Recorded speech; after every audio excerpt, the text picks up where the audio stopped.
విశ్వనాథపురం అనే ఊరిలో వీరభద్రం, సరస్వతి అనే ఇద్దరు దంపతులు నివసిస్తూ ఉన్నారు. వారికి పెళ్లైన కొన్ని సంవత్సరాలకి కవల పిల్లలు జన్మించారు. వారికి దంపతులు రామలక్ష్మణులు అని పేరు పెట్టుకున్నారు. ఒకరోజు వీరభద్రం పట్నం నుండి కొన్ని అరటిపండ్లు తీసుకొచ్చాడు. వాటిని సరస్వతి ఆ ఇద్దరు పిల్లలకు సమానంగా పంచి ఇచ్చింది. అప్పుడు చిన్నవాడైన లక్ష్మణ్, అమ్మా, నాకింకో అరటిపండు కావాలి. అన్నయ్యకిచ్చిన దానిలో నుండి ఒక అరటిపండు ఇవ్వవా అని ఏడుస్తూ ఉన్నాడు. అప్పుడు రాము, అమ్మా, నేనివ్వను. నేనెందుకు ఇవ్వాలి? వాడికి కూడా ఇచ్చావు కదా, నేనివ్వను అని అన్నాడు రాము. అప్పుడు వీరభద్రం వారి మాటలు విని, రామా, లక్ష్మణ, ఇలా రండి అని పిలిచాడు. వెంటనే రామలక్ష్మణులు వీరభద్రం దగ్గరికి పరిగెత్తుకుంటూ వెళ్లారు. ఒరే నాన్న, మీరెప్పుడు ఒకరికి ఒకరు కలిసి ఉంటారని నేను మీద్దరికీ రామలక్ష్మణులు అని పేరు పెట్టాను. మీరెప్పుడు ఇద్దరు కలిసి ఉండాలి, ఏదైనా సమానంగా తీసుకోవాలి అని వారికి చిన్నప్పటి నుండి వీరభద్రం ఎలా కలిసి ఉండాలో చెబుతూ పెంచాడు. అలా కొన్ని సంవత్సరాల తరువాత రామలక్ష్మణులిద్దరూ పెద్దవాళ్ళైపోయారు. ఏమండి, పిల్లలు చాలా పెద్దవాళ్ళు అయిపోయారు. వారికి పెళ్ళెప్పుడు చేస్తారు అని అందరూ అడుగుతున్నారు అని చెప్పింది సరస్వతి. అప్పుడు వీరభద్రం, నేను కూడా అదే ఆలోచిస్తున్నాను. నా మనసులో ఉన్నదే నువ్వు చెప్పావు అని చెప్పాడు. ఇక ఆ రోజు నుండి ఆ అన్నదమ్ములకు పెళ్లి చేయడానికి సంబంధాలు వెతుకుతూ ఉన్నారు. చివరికి వారికి మంజుల, శిరీష అనే అమ్మాయిల్నిచ్చి పెళ్లి చేశారు. మంజుల, శిరీషలు చాలా గయ్యాళి కోడళ్ళు. ఇద్దరికీ అసలు ఒకరంటే ఒకరికి పడదు. కొన్ని సంవత్సరాలకి సరస్వతి, వీరభద్రం ఇద్దరూ చనిపోయారు. ఆ తర్వాత రామలక్ష్మణులు ఇద్దరూ ఒకరంటే ఒకరికి పంచ ప్రాణాల్లాగా బ్రతుకుతూ ఉన్నారు. రాముకి ఇద్దరు కొడుకులు జన్మించారు, కానీ లక్ష్మణుడికి పిల్లలు లేరు. ఒకరోజు మంజుల, శిరీష ఇద్దరూ గొడవ పెట్టుకుంటున్నారు. అప్పుడే రామలక్ష్మణులిద్దరూ ఇంటికొచ్చారు. వారిని చూసి, ఏమండి, ఈ ఇంట్లో నేను ఒక్క నిమిషం కూడా ఉండలేను. దానికంటే నేను పెద్దదాన్ని. ప్రతి విషయంలో అది నాకు ఎదురు చెప్పి మాట్లాడుతుంది. అయినా పొద్దంతా కష్టపడి పని చేసేది మీరు. మీ డబ్బులతో వాళ్ళు కూర్చొని తింటున్నారు అంటూ నోటికొచ్చినట్లు మాట్లాడుతుంది మంజుల. అప్పుడు శిరీష, అబ్బో, మీరు సంపాదించిన డబ్బుతో మేం బాగా సుఖంగా బతుకుతున్నాం. మేం అసలు ఏ పని చేయడం లేదు కదా. విన్నారా, మనం ఊరికే కూర్చొని వారు సంపాదించిందంతా తింటున్నామంట. ఇన్ని మాటలు పడి ఇంకా ఇంట్లో ఉండాలా అంటూ ఆ ఇద్దరూ పెద్ద ఎత్తున గొడవ పెట్టుకున్నారు. ఇక చేసేదేమీ లేక రామలక్ష్మణులు వేరువేరు కాపురాలు పెట్టేద్దామని అనుకున్నారు. అలా వారికి ఉన్న 10 ఎకరాలు చెరిసగం పంచుకున్నారు. వారి భార్యల వల్ల ఆ అన్నదమ్ములు ఆస్తులు పంచుకున్నారు. కానీ వారిద్దరి మధ్య ప్రేమ మాత్రం అలాగే ఉంది. కొన్ని నెలల తర్వాత పంట చేతికొచ్చింది. అప్పుడు రాము, నాకంటే 2 పిల్లలున్నారు. నా చివరి దశలో నన్ను చూసుకోవడానికి వారున్నారు. కాని పాప నా తమ్ముడికి ఎవరున్నారు? అందుకే నా పంటలోని కొంత ధాన్యం వాడి ధాన్యంలో కలిపేస్తాననుకుని కొన్ని బస్తాలు తీసుకెళ్లి లక్ష్మణుడి ధాన్యం బస్తాలో కలిపేశాడు రాము. ఆ తర్వాత లక్ష్మణుడు కూడా, పాపం మా అన్నయ్య ఎన్ని కష్టాలు పడుతున్నాడో, పైగా అతనికి 2 కొడుకులు కూడా. ఇప్పుడు అతనికి వచ్చే సంపాదనతో ఎలా బ్రతుకుతాడో ఏమో. అందుకే నేను పండించిన ధాన్యంలో కొంత మా అన్నయ్య ధాన్యంలో కలిపేస్తా అని అనుకుని తను కూడా కొన్ని బస్తాలు తీసుకెళ్లి రాము ధాన్య బస్తాల్లో కలిపేశాడు. అలా పంట చేతికొచ్చిన ప్రతిసారి ఆ ఇద్దరు అన్నదమ్ములు ఒకరి ధాన్యంలో ఇంకొకరి ధాన్యం కలిపేసేవారు. అలా కొన్ని సంవత్సరాల పాటు జరుగుతూ ఉంది. అలా ఒకరోజు రాత్రి ఆ ఇద్దరు అన్నదమ్ములు ఒకరి ధాన్యంలో ఇంకొకరు కలుపుతూ ఉంటే ఒకరికొకరు ఎదురుపడ్డారు. ఇన్ని రోజులు వారు చేస్తున్న పని తెలుసుకుని ఇద్దరూ బాధతో కౌగిలించుకున్నారు. అన్నయ్య, నన్ను క్షమించు. నా భార్య వల్లే నేను మీకు దూరంగా ఉంటున్నాను, కానీ మీరంటే నాకు ఎంతో ఇష్టం అన్నయ్య అంటూ బాధపడుతూ ఉన్నాడు. అప్పుడు రాము, నాకు తెలుసురా లక్ష్మణ, నిన్ను విడిచి నేను బ్రతుకుతున్న ఒక్కో క్షణం నాకు నరకంలాగా ఉందిరా అంటూ రాము కూడా కంటతడి పెట్టుకున్నాడు. ఇదంతా చూస్తున్న వారి భార్యలిద్దరూ కంటతడి పెట్టుకుని, మమ్మల్ని క్షమించండి. మీ అన్నదమ్ముల ప్రేమను మేము అర్థం చేసుకోలేకపోయాం. ఇక నుండి మనం అందరం కలిసే ఉందాం అని చెప్పారు. ఆ మాటలకు అన్నదమ్ములిద్దరూ ఎంతో సంతోషించారు.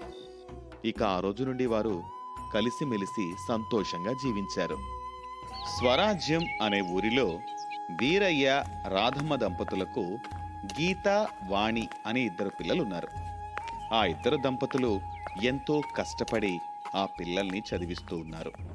ఒకరోజు ఆ పిల్లలకి చదువు చెప్పే టీచర్ ఒకరు వీరయ్య ఇంటికి వచ్చి వారితో, వీరయ్య, నీ ఇద్దరు పిల్లలు చాలా బాగా చదువుతూ ఉన్నారు. ఇంకా నీ కూతురైన గీత మాత్రం చదువులో అందరికంటే తనే ఫస్ట్ ర్యాంక్ తెచ్చుకుంటుంది అని గీత గురించి చాలా గొప్పగా చెబుతూ ఉంటాడు ఆ టీచర్. ఆ మాటలకి వీరయ్యకి ఎంతో సంతోషం వేస్తూ ఉంటుంది. అంతా మీ దయ సారు, మీరు చదువు చెప్పడం వల్లే వారంత బాగా చదువుతూ ఉన్నారు. మా దయే ఉందిలే వీరయ్య, కానీ నువ్వు స్కూల్ ఫీజు కట్టక చాలా నెలలైపోయింది. నువ్వు ప్రతి సంవత్సరం ఇలానే ఎంతో కొంత ఫీజు కట్టకుండా ఉంటున్నావు. కానీ ఈసారి మాత్రం నువ్వు నీ ఇద్దరు పిల్లల ఫీజు కట్టాల్సిందే, లేదు అంటే వారిని స్కూల్కి పంపించకు అని చెప్పి వెళ్ళిపోయాడు టీచర్. ఇదంతా చాటుగా ఉన్న వాణి వింటూ ఉంది. టీచర్ మాటలకు వాణికి చాలా బాధేసింది. వీరయ్య కూడా చాలా బాధపడ్డాడు. కానీ తన దగ్గర ఫీజు కట్టేంత డబ్బులు లేవు. అదే విషయం వీరయ్య తన భార్య అయిన రాధమ్మకి చెప్పుకుంటూ బాధపడుతూ ఉన్నాడు. ఆ మాటలు విన్న వాణికి సరిగ్గా నిద్ర కూడా పట్టలేదు. ఆ మరుసటి రోజు ఉదయాన్నే గీత, వాణి స్కూల్కి వెళ్ళడానికి తయారవుతూ ఉండగా అది చూసి వీరయ్య, వాణి, గీత, ఈ రోజు నుండి మీరు కూడా నాతో పాటు పొలం పనికి రావాలి అని చెబుతూ ఉన్నాడు. అప్పుడు వాణి వీరయ్య దగ్గరకొచ్చి, నాన్న, నేను టీచర్ చెప్పిన మాటలన్నీ విన్నాను. నాన్న, ఇప్పుడు మేమిద్దరం కూడా చదువుకోకుండా ఉంటే మేం కూడా మీలాగే ఎప్పుడూ ఇలా కష్టపడుతూ ఉండాలి. నువ్వు చెప్పేది నిజమే బిడ్డ, కానీ నా దగ్గర మీ స్కూల్ ఫీజులు కట్టే అన్ని డబ్బులు లేవు. నాన్న, ఈ రోజు నుండి నేను కూడా మీతో పాటుగా పొలం పనికొస్తాను. ఆ వచ్చిన డబ్బులతో కనీసం అక్కయ్యనైనా చదివిద్దాం. మనలో ఒక్కరు చదివినా మన జీవితాలు మారిపోతాయి. అక్కయ్య గొప్ప చదువులు చదివి పెద్ద పెద్ద ఉద్యోగాలు చేసి మనల్ని చాలా బాగా చూసుకుంటుంది అని వాణి వీరయ్యకు నచ్చజెప్పి గీతని స్కూల్కి పంపించింది. ఇక ఆ రోజు నుండి వాణి కష్టపడుతూ పనిచేసి గీత చదువులో అవసరమైన డబ్బులు సమకూరుస్తూ ఉంది.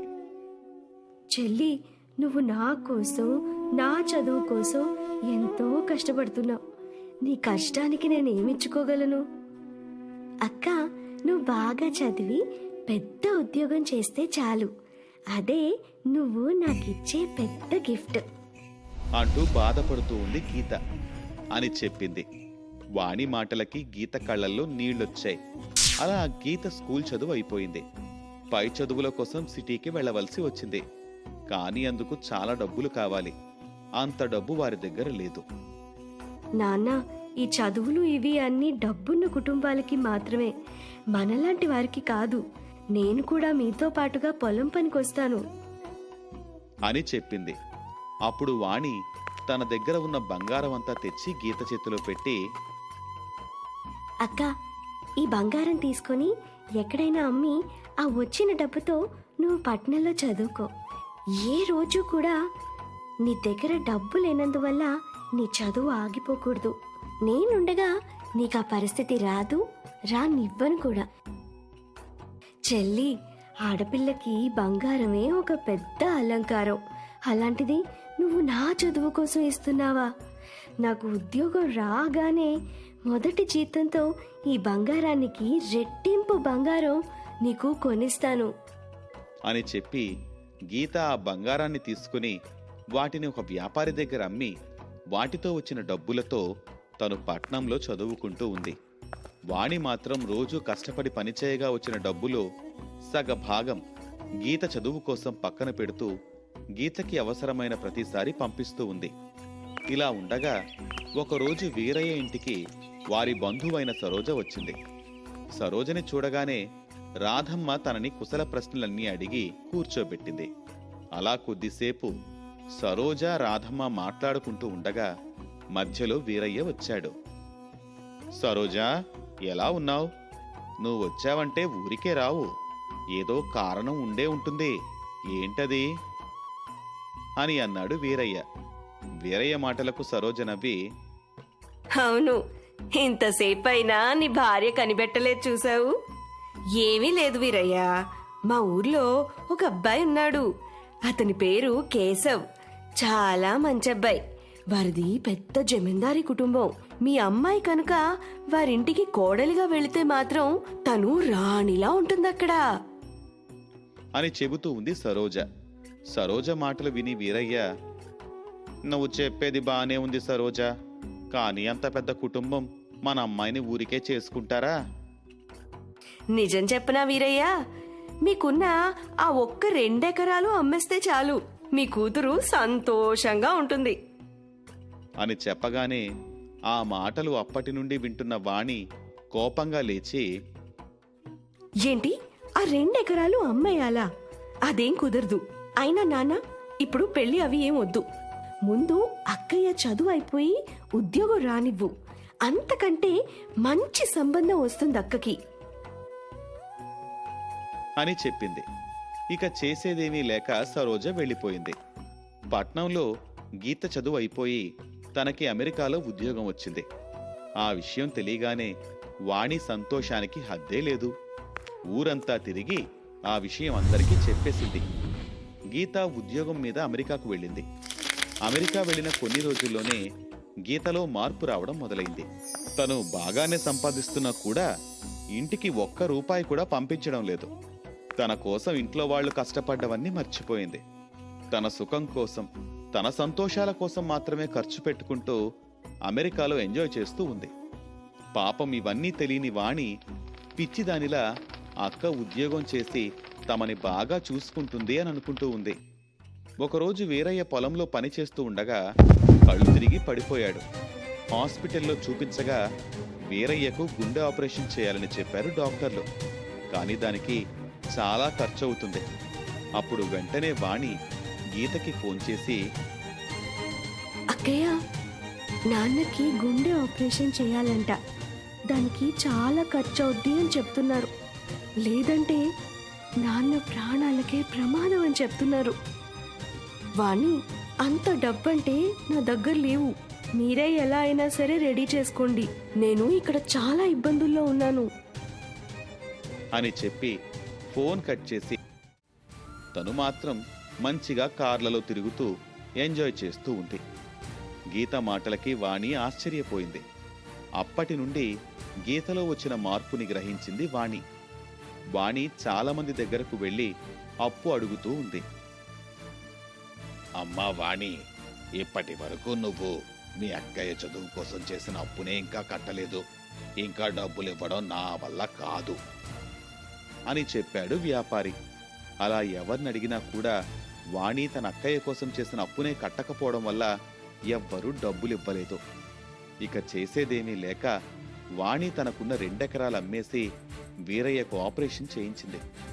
కొన్ని నెలల తర్వాత గీత ఇండియా రాగానే గీత ఇంటికి వెళ్ళి చూడగా వాణి, రాధమ్మ చాలా పేదరికంలో గుర్తుపట్టలేనంత దీనంగా బ్రతుకుతున్నారు. వారిని అలా చూసిన గీతకి చాలా బాధేసింది. వాణి గీతని చూసి చాలా సంతోషంగా గీత దగ్గరకు వచ్చి, అక్కయ్య, ఎప్పుడొచ్చావు? ఎలా ఉన్నావు? బాగానే ఉన్నాను. నాన్న ఎక్కడా? నాన్న చనిపోయాడు అక్కయ్య. ఆపరేషన్ ఫెయిల్ అయింది. ఆ విషయం నీకు చెప్దామని ఎన్నిసార్లు ఫోన్ చేసినా నువ్వు ఫోన్ ఎత్తలేదు అని చెప్పింది వాణి. గీతకి ఒక్కసారిగా గుండె పగిలినంత పనైంది. వాళ్ళ నాన్నని చివరి చూపు కూడా చూసుకోలేదు. డబ్బు మాయలో పడి నేను ఎంత పెద్ద తప్పు చేశాను అనుకుంటూ వెళ్ళి రాధమ్మ కాళ్ళు పట్టుకొని నన్ను క్షమించమ్మా అని వేడుకుంది గీత. కొన్ని రోజులు గీత వారితో పాటే ఉండి తనతో పాటుగా వారిని కూడా అమెరికాకు తీసుకుని వెళ్ళింది గీత.